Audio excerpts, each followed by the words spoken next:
We leave you tonight with a rare look at one of the holiest places on earth. It's the sacred site in Jerusalem, where Christians believe Christ was buried and then rose from the dead.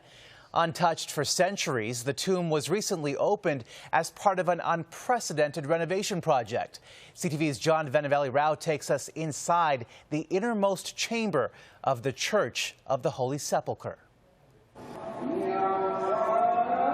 In the old city of Jerusalem, you'll find arguably Christendom's most sacred site. And inside the church, a little house known as the Aedicule, where people line up to go inside what the faithful believe is the tomb of Jesus. Little house, yes. It's one of the most beautiful shrines in all of Christianity. A shrine visited by millions of pilgrims and tourists each year. But damaged by time and an earthquake, the house has long been in desperate need of repairs. For decades held up by unsightly iron bars.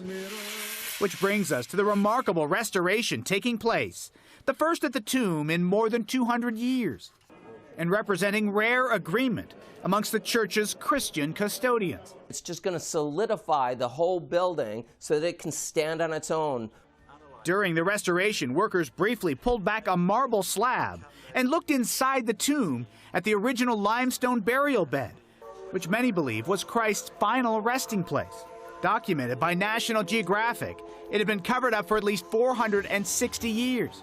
The site is largely shared by the Roman Catholic, Greek Orthodox, and Armenian Orthodox communities, who've been known to squabble over where and when each gets to pray, disagreements that at times have led to brawls. Many people have often considered the Holy Sepulchre to be a war zone. The Greek Orthodox and the Armenians and the Catholics and all these other groups fighting over the tomb of Jesus. But the groups coming together to bring about the repairs.